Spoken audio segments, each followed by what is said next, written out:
Warriors! This is an exciting day. Some people like to watch the Super Bowl. Somebody likes to watch the NBA All-Star. Some people like to watch the Open, right? Golfing. This is like the Super Bowl for crypto hodlers.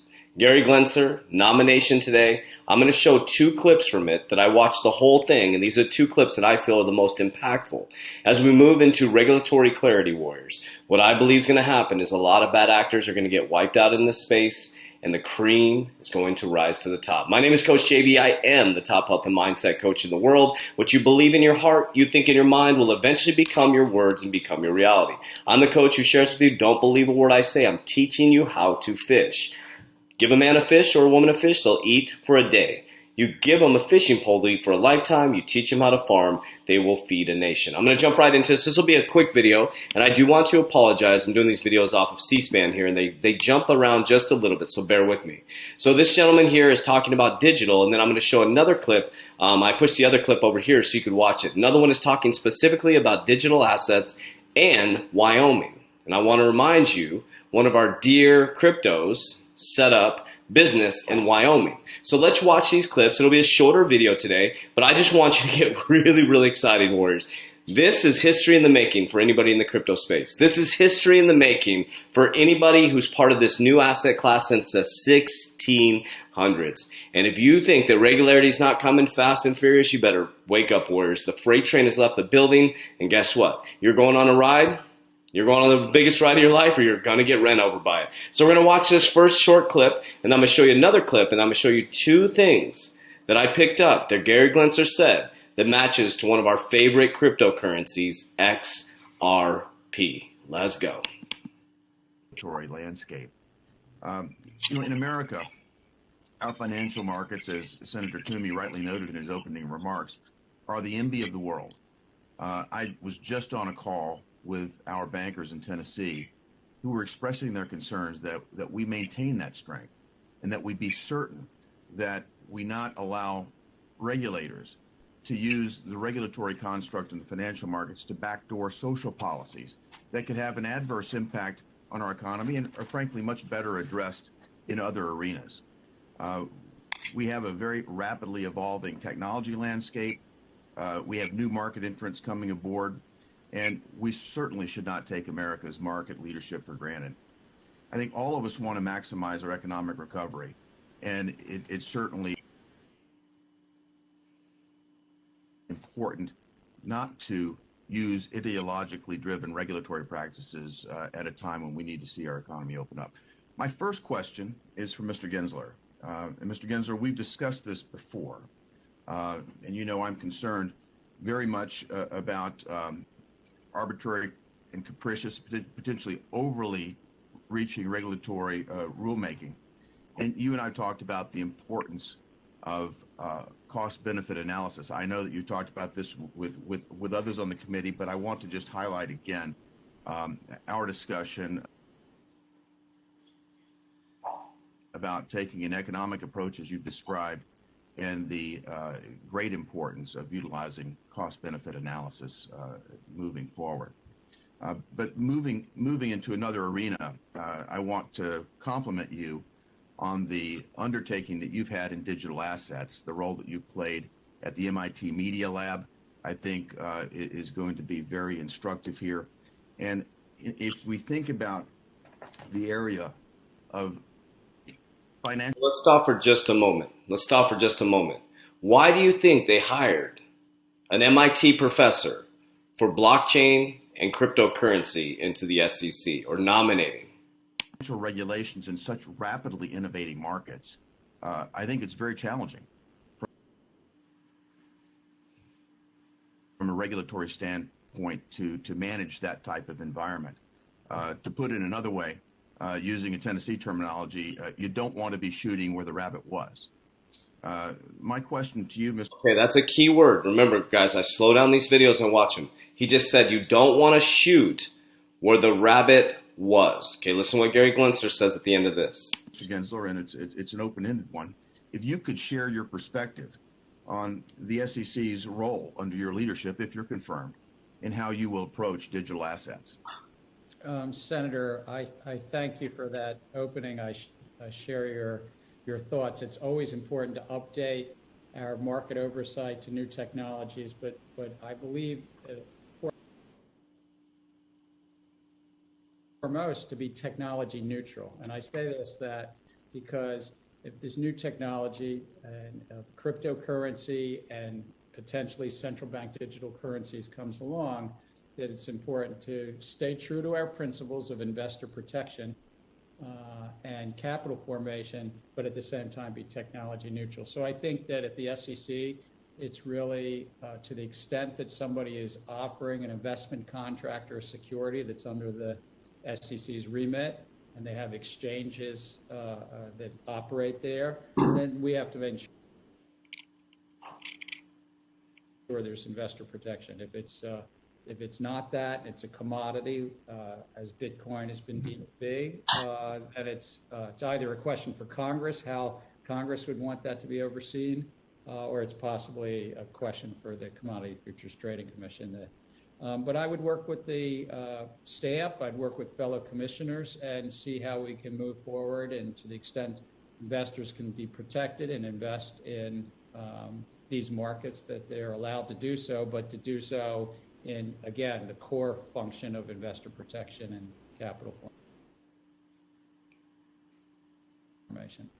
I appreciate your cognizance of your jurisdiction, and also, and importantly, the role of the Congress in overseeing this and dealing with it. This is an area where I think we have great potential for leadership if handled right, and I think we should be very careful not to have too heavy a hand, but bringing your experience and your expertise to bear, I think you can make a significant mark in this rapidly evolving market. And I want to make certain that we take the right touch and the right coordinated approach between our legislative. Okay, so let's stop for just a moment. Listen to what he said. Not too heavy of hands. Who has been meeting with the SEC since the inception of their cryptocurrency? XRP. What if, behind the scenes, they've been working this whole thing out, using Ripple, XRP, to usher in regulation? Ironically, they're bringing on a crypto-friendly, understanding blockchain expert for the SEC. He's saying, we got to be kind of neutral in the technology space. They're going to regulate the cryptocurrencies or the securities or whatever it's going to be, right? But think about that, Warriors. It's time to use your thinking caps. Oversight and the role that you'll play, if you're confirmed, running this important independent agency. Thank you. Well, I thank you, and if I can appropriate your line about not shooting where the rabbit was, I thank you for that too. See what he said? If I can look at that smile. If I can appropriate your line of not shooting where the rabbit was. The SEC lawsuit for Ripple is for 7 to 10 years ago. Let's not shoot where the rabbit was. Let's focus on where the rabbit is. And let's get our asses back to work. And let's get this cryptocurrency to the moon. Just my perception, Warriors. Okay, now this lady, same hearing. I just did it on a different page so we can jump right into it. I do apologize for the stopping of it, but we'll do the best we can. Okay, now listen to her. In some quarters, the SEC has a reputation for being a black hole for innovators.